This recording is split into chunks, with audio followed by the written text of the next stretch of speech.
word vanmorgen wakker en toen ging ik door de kop de gedachte wie het ook zou kennen zin. Wat zou de zin geweest als dit of dat, dat hield niet op. Doe geluks niet wat ik mich soms bedenk ik in. Zo heb ik mich bijvoorbeeld in de afgelopen nacht Adam en Eva voor de geest geholpen en mich op die bedacht. Van links naar rechts, hop! Als Adam gay was geweest, dan hadden we hier nog niet gezeten. Dan hoeft het dich niet, en dan hoeft het mich niet. En ook geen vastelovend. Als Adam gay was geweest, dan kost voor dit die gans vergeten. Kan zich al wist het kontrijs, het hoeft geen vastelovend. Als Adam gay was geweest. We gaan draaien, draaien. Het ganse plein gaat draaien. En terug. Ja, terug op. Hop, hop, hop, hop, hop.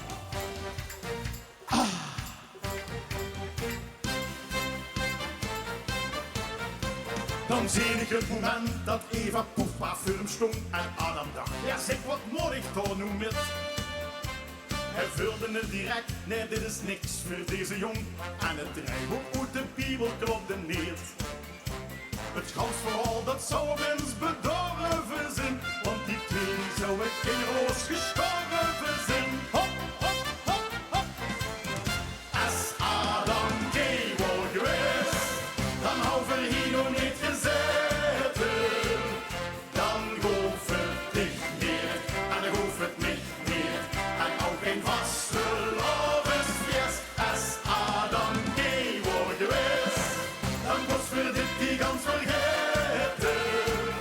Kan zich al die stukken prijs, het hoeft geen vastelovensfeest. Als Adam gay was geweest. Laatste keer.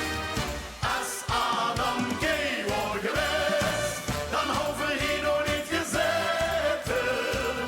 Dan hoeft het dich niet, en dan hoeft het mich niet. En ook geen vastelovensfeest.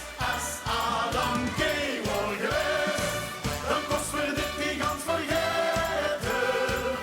Kan zich al een stuk nog reis, het hoeft geen vastelovensfeest. Als Adam gay was geweest. Maar toch zit er veel nog hier. In Gulpen. Dus. Dus hij was waarschijnlijk die. Dankjewel.